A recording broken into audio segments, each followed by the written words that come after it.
This article here is that we've all heard about ClimateGate. This to change our lives. You see this ClimateGate fiasco with all the lying scientists getting massive grants by churning out more lies.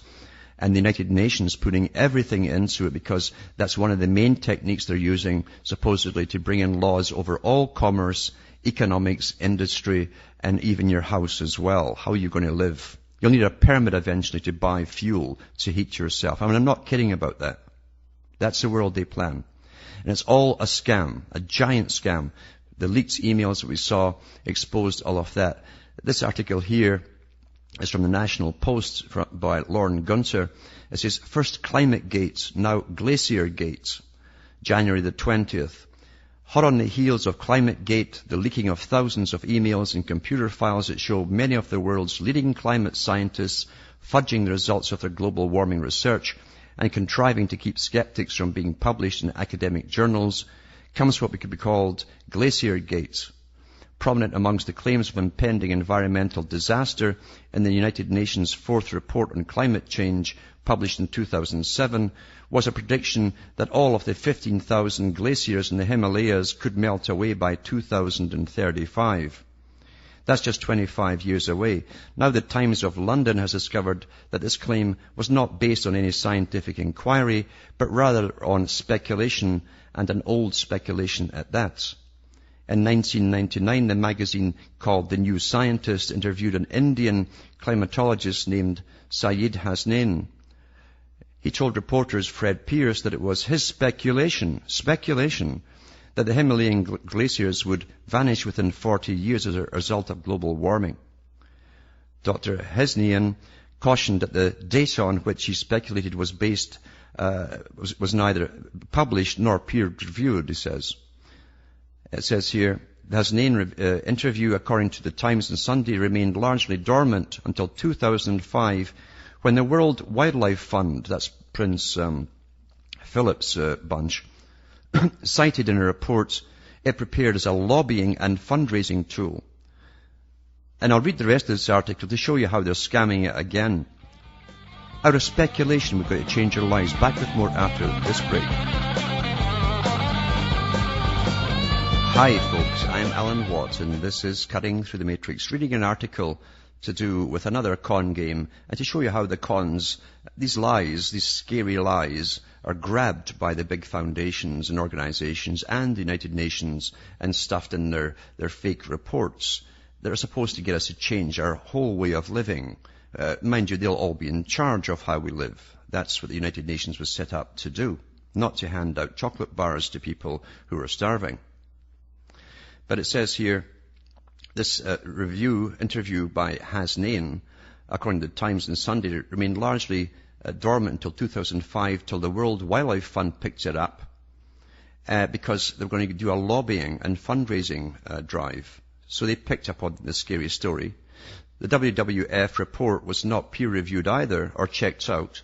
It says, nor indeed it has been since it was produced by a special interest group to advance its cause. Nonetheless, the Intergovernmental Panel on Climate Change at the United Nations Official Climate Research Branch picks up the story of WWF's untested claim, and apparently without doing any further checking of its own, stated in its 2007 report that glaciers in the Himalayas are receding faster than in any other part of the world, and the likelihood of them disappearing by the year 2035, and perhaps sooner, is very high, above 90%. See how they just grab any lie that's in with their agenda and use it and run with it. And repetition, what is it Bertrand Russell says? By repetition, we can make the people believe anything. They keep repeating the same stuff. And it's also in another article too. I've got the Mail Online. I'll put that link up as well to show you the same report basically on this particular story. Now, I mentioned last night that the top characters in the IPCC at the United Nations, the guys that make their living on scaring up the public of the world to give all the rights away to the global warming scam, get grants, even personally. And so they're on a winner. They can't lose. It's cash, cash, cash. And this is from Times Online. And it says here, 24th of January 2010, UN climate chief Ranjendra, this is the chief, right? Ranjendra Pachuri got grants through bogus claims. By Jonathan Leake, Science and Environment editor.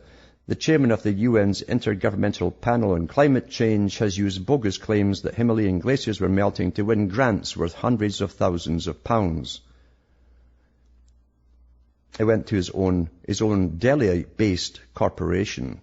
So he's got a couple of jobs on the side. Back with more after this break.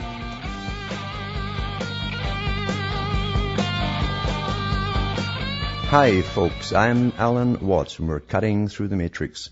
Reading an article about Ranjendra Pachuri, who got an awful lot of money in grants for his personal company on the side through the bogus climate glacier melting scam that's been exposed as a pure scam recently. I've read the articles on the radio this last week or so, and it's admitted to it was a scam.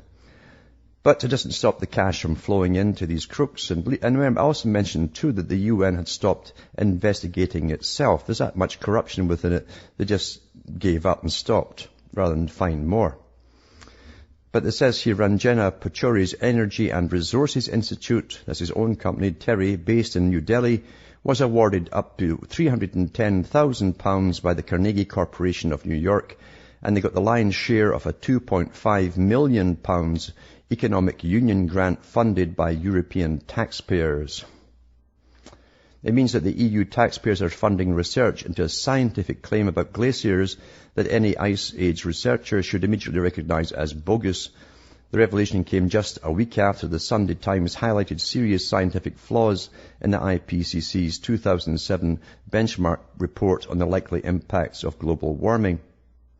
The IPCC had warned that climate change was likely to melt most of the Himalayan glaciers by 2035, an idea considered ludicrous by most glaciologists. Last week, a humbled IPCC retracted that claim and corrected its report because it was made on speculation and there was no investigation at all. Just speculation by one person, and they all ran with it. Isn't that wonderful? Well, what they should do too, since it's been since the IPCC retracted the claim, maybe they should give back the money to the taxpayers of Europe. How about that, Mr. Pachuri? Huh? No, I doubt you'll do that, though, eh? I doubt you'll do that, Mr. Pachuri. You're utterly corrupt, you see. It says, since then, however, the Sunday Times has discovered that the same bogus claim has been cited in grant applications for TERI. Since then, they're still putting grants in for TERI. One of them, announced earlier this month, just before the scandal broke, resulted in a $310,000 grant from Carnegie. And on it goes. It says the Carnegie money was specifically given to aid research into the potential security and humanitarian impact on the region. That's where the Himalayas are, you see. And it's been admitted, no, they're not melting at all. So, what can you say, eh? What can you say? Corruption rules the world, you see. All these big international organizations, utterly, thoroughly corrupt. And you're going to understand, too, the temptation when all these other blocks, like the Soviet EU bloc that we have today, is throwing millions in grants all over the place, and there's little oversight into it. The temptation at the United Nations must be awfully high just to fill your pockets. I think it's more than their pockets. I think they bring their whole wardrobes along to stuff it in there. And their underwear, even their spare underwear perhaps. But they certainly are making a killing on all of this stuff. And this scaremongering is good for business.